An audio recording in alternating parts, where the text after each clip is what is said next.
him for accepting the invitation to lead singing today. We received a phone call last night that both of our song leaders are sick, and so we needed a song leader, and Jim was very willing to lead singing today. And I want everybody after worship to please let Jim know how much you appreciate him doing a wonderful job this morning. So Jim, I want you to know that you are doing an excellent job, and I thank you very, very much. A husband decided that he was going to take his wife out for dinner one evening, and he selected a restaurant to take her, and so they go out, enjoy a night at the restaurant, and they get there, and the meal wasn't very good, and the service was terrible. And so when it was time for him to pay the bill, he pulled out his credit card, and he paid the bill, but he did not leave a tip. A couple of days later, he gets a phone call from this server, and she wants to know, why didn't you leave me a tip? And so the man proceeded to tell her, well, I didn't leave you a tip because your service was terrible. It is in John chapter 13 that Jesus is attending a dinner where the service of his disciples wasn't what it could have been. Instead of complaining to his disciples about their lack of service to him, he used the occasion to teach his disciples how to serve, and thereby teaching him that his church would be identified as a brotherhood of love. A brotherhood of love. Turn with me, if you will, to John chapter 13 in verses 1 and following. It's before the feast of the Passover, and Jesus, knowing that his hour had come, that he would depart out of this world to the Father, having loved his own who were in the world, he loved them to the end. During supper, the devil having already put into the heart of Judas Iscariot, the son of Simon, to betray him, Jesus, knowing that the Father had given all things into his hands, and that he had come forth from God and was going back to God, he got up from supper, and he laid aside his garments, and taking a towel, he girded himself. Then he poured water into the basin and began to wash the disciples' feet, and to wipe them with the towel with which he was girded. So he came to Simon Peter, and he said to him, Lord, do you wash my feet? Jesus answered and said to him, what I do you do not realize now, but you will understand hereafter. And Peter said to him, never shall you wash my feet. Jesus answered him, if I do not wash you, you have no part with me. Simon Peter said to him, Lord, then wash not only my feet, but also my hands and my head. Jesus said to him, he who is bathed only needs to wash his feet, but is completely clean. And you are clean, but not all of you. For he knew the one who was betraying him. For this reason he said, not all of you are clean. So when he had washed their feet and had taken his garments and reclined at the table again, he said to them, do you know what I have done to you? You call me teacher and Lord, and you are right, for so I am. Now, as we begin to look at this passage, I want us to notice that the very first thing it says here is that Jesus loved his own to the end. His hour was at hand. He knew that he was about to go to the cross, but it says that he loved his own to the end. You see, his love never doubted. His love never wavered. His love never ended. It never went away. He loved them in spite of their weaknesses. He loved them in spite of their shortcomings. He loved them even though he knew one would betray him. He loved them even though he knew one would deny him.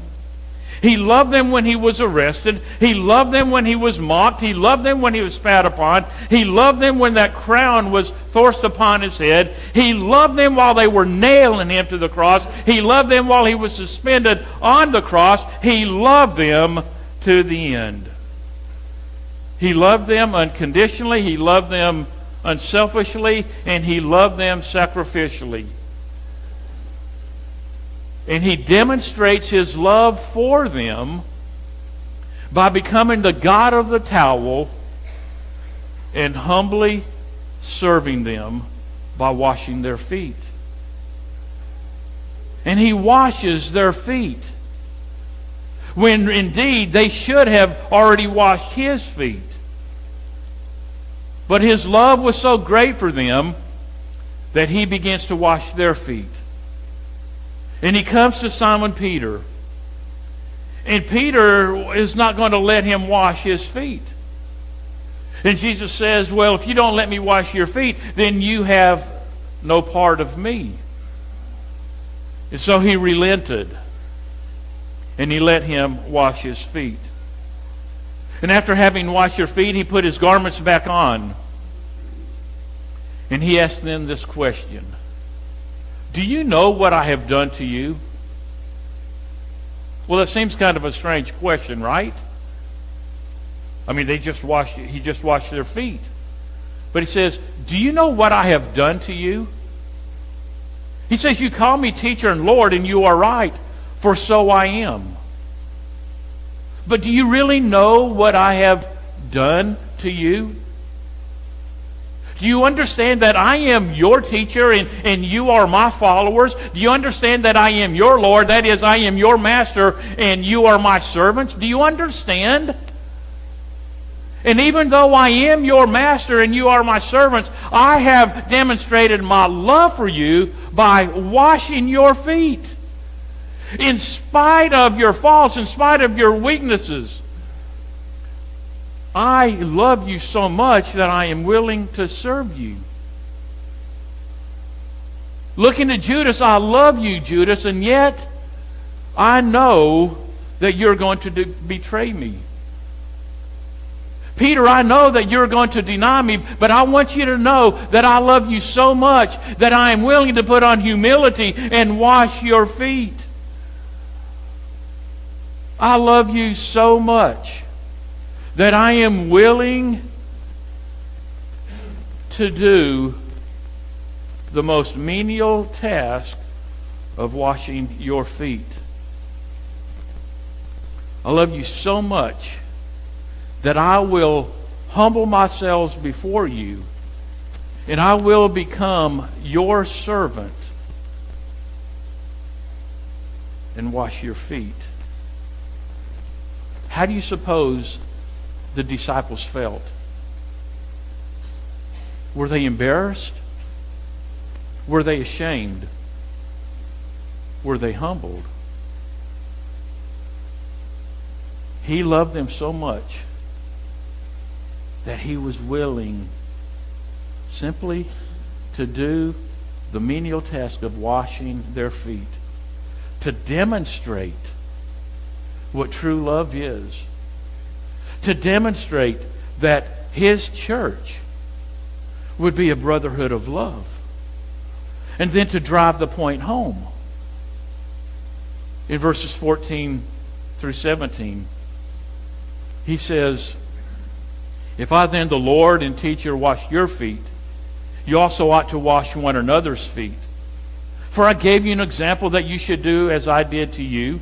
Truly, truly, I say to you, a slave is not greater than a master, nor is one who was sent greater than one who sent him. If you know these things, you are blessed if you do them.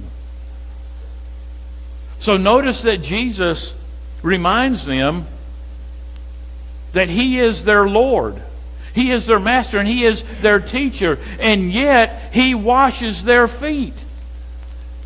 And he says, look, if I am washing your feet, then you ought to be willing to wash one another's feet. In other words, you should love one another so much that you are willing to put on humility and serve one another.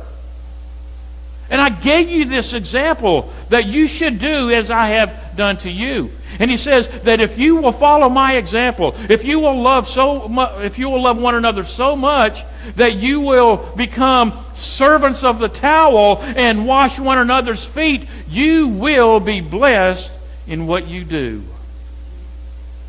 There's a great blessing in serving one another. When Catherine Law's husband, Lewis, became the warden on Sing Sing prison in 1921, she was a young mother of 3 daughters. Everybody warned her never to step foot inside the walls, but she didn't listen to them. When the first prison basketball game was held, in she went, 3 girls in tow, and took a seat in the bleachers with the inmates. When she had heard that one of the convicted murderers was blind, she taught him Braille so that he could read. Upon learning the inmates who were hearing impaired, she studied sign language so they could communicate. For 16 years, Catherine Laws softened the hard hearts of the men of Sing Sing. The prisoners knew something was wrong when Louis Laws didn't report to work. Quickly the word spread that Catherine had been killed in a car accident. The following day, as the acting warden took his early morning walk, he noticed a large gathering at the main gate. Every prisoner pressed against the fence, eyes awash with tears, faces solemn. No one spoke or moved. The warden made a remarkable decision. All right, men, you can go. Just be sure to check in tonight. These were America's hardest criminals, but the warden unlocked the gate for them, and they walked without escort or guard to the home of Catherine Laws to pay their respects, and each one returned. You see, real love changed these people. Here's a woman who loved them so much that she was willing to do whatever was necessary to help these individuals. It did not matter who they were. It did not matter that they had messed up in life. It did not matter that they were some of the hardest criminals to be known. It did not matter of their imperfections. She loved them so much that she served them. And isn't that what Jesus is teaching us? Isn't he teaching us that regardless of our imperfections, regardless of our shortcomings, regardless of our faults, that we are to love each other so much that we are willing to do the menial task that no one is willing to do. We're to love one another so much that we are willing to do the jobs that no one else is willing to do. We're to be willing to serve one another without attention to ourselves. We are to be willing to humble ourselves and become servants of the towel. I am reminded of a sweet sister in Christ. She visited a nursing home one time to visit a member of the church. She walks into his room and she sees him laying on his bed and his feet was exposed. And so she notices a bottle of lotion on his nightstand. And she goes over and she gets that lotion.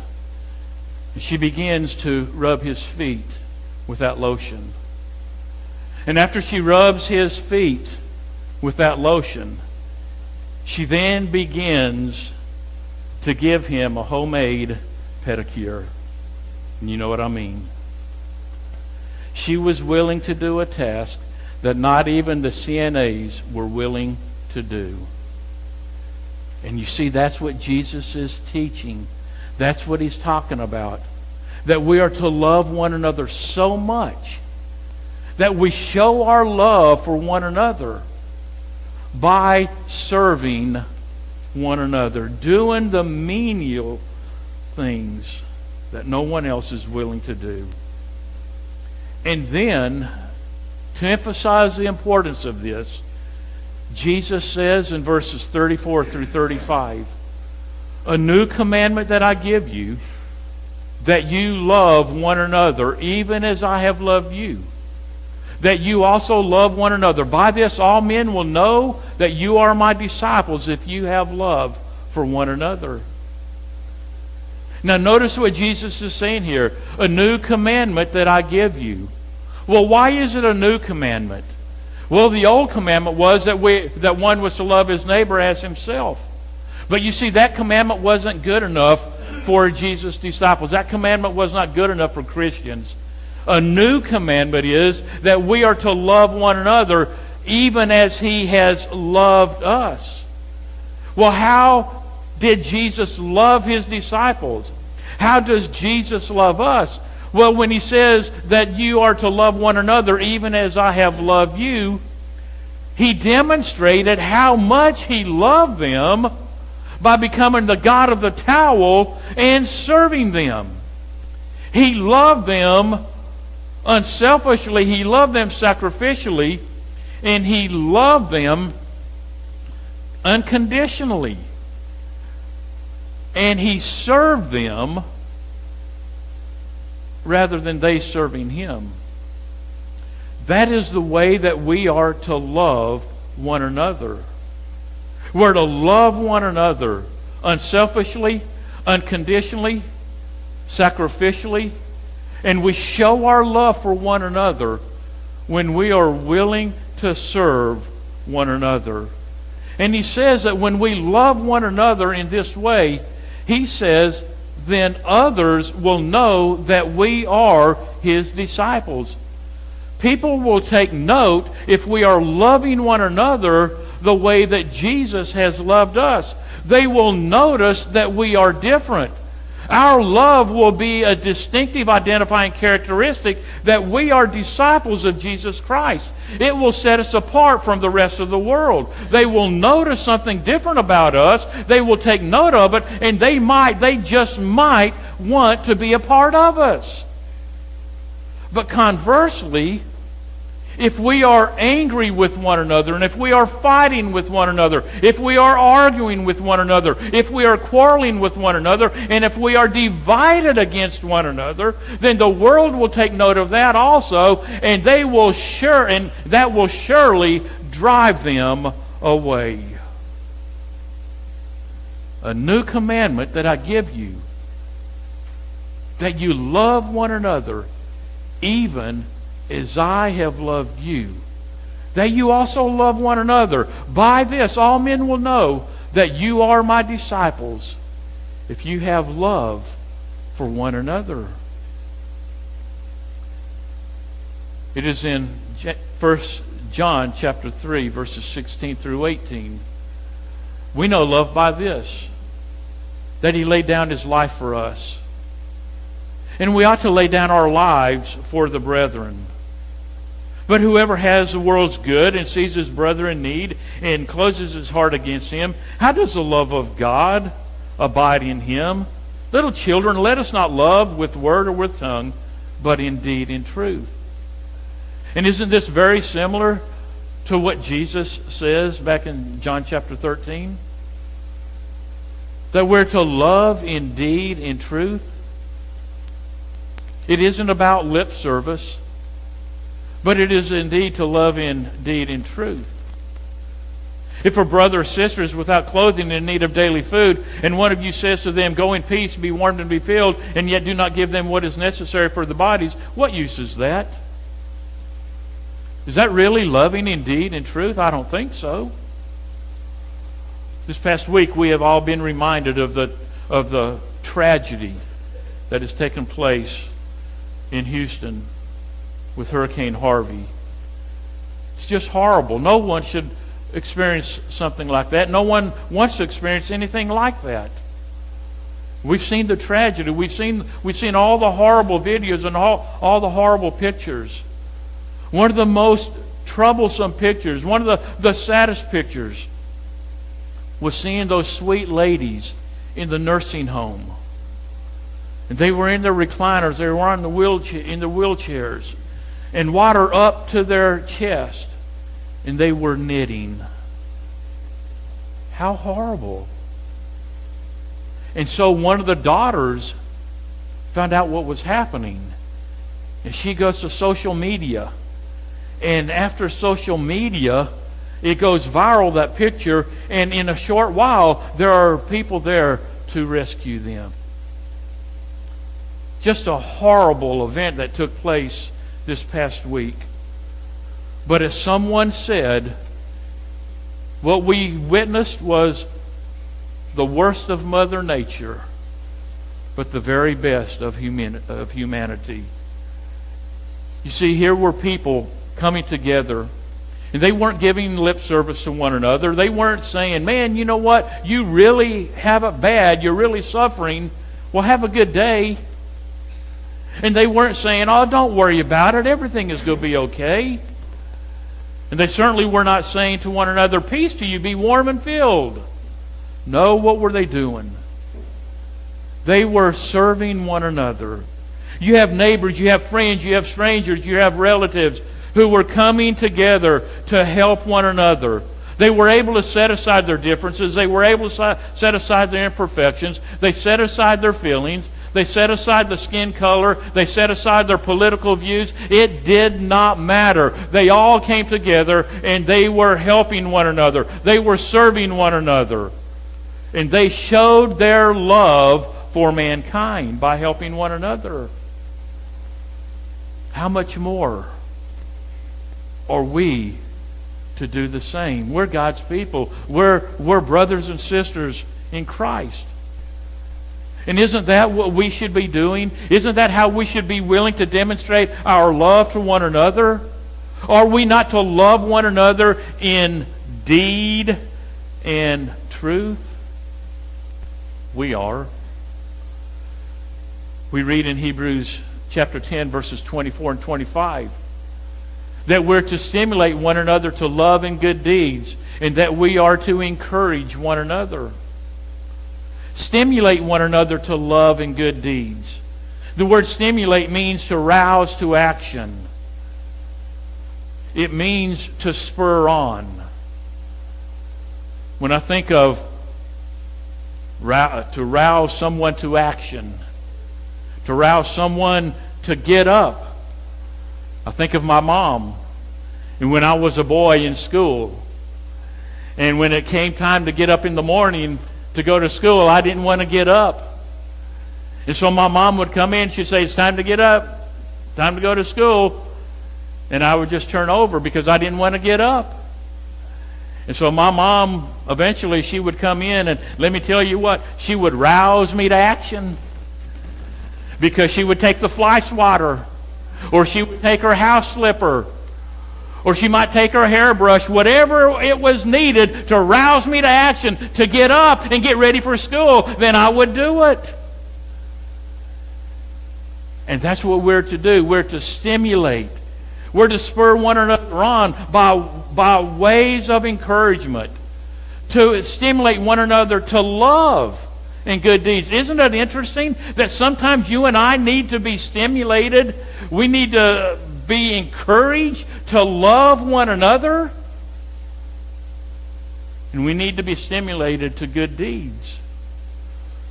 And in verse 25, again, we're to encourage one another. That's what you and I are about. To stimulate one another to love and good deeds, and to encourage one another.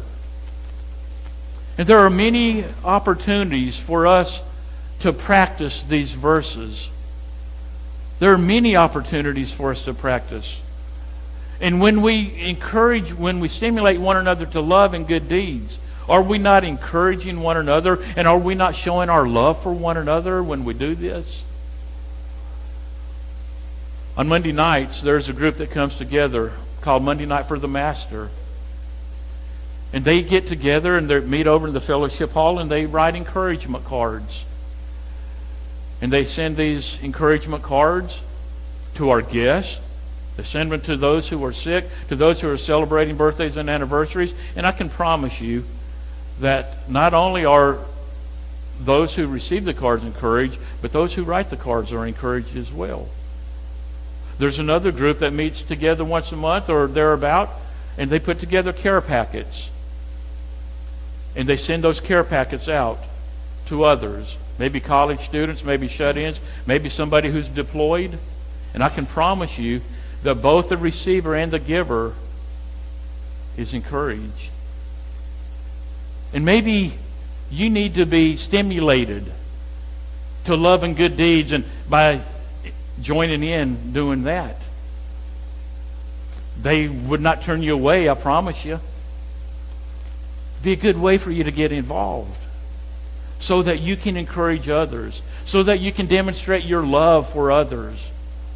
But then there are other opportunities in which we can stimulate one another to love and good deeds. We have a transportation ministry. And we have members who need transportation periodically, whether it's to take them to doctor visits or whether it's to take them grocery shopping or some other type of transportation need. It's a good way to get involved in love and good deeds. And then maybe just take it upon yourself to make phone calls. Make phone calls to encourage others. You will be encouraged if you do that. We have a visitation ministry. You could be involved in that so that you can encourage one another, so that you can demonstrate your love, and so that you can provide good deeds for others, whether you're visiting the hospital or whether it's a house visit. So these are some of the opportunities that are available for all of us to be able to practice what Jesus is teaching us, to demonstrate our love for one another by humbly serving one another. We need to recognize that we are the servants and Jesus is our master. And if he is willing to serve his followers, his servants, should we not also then be willing to follow his example and serve one another? And thereby serving one another, we are serving him. And so let's show the world, let's demonstrate to the world that we are a brotherhood of love. And let's become servants of the towel. And let's follow Jesus' example. And let's serve one another. Thank you for being here this morning. If you need to respond in any way, we want to give you this opportunity. If you're a Christian, and if you haven't been the servant that you know you need to be, if you're a Christian and if you haven't been loving one another the way you know you ought to love one another, then why don't you make it right today?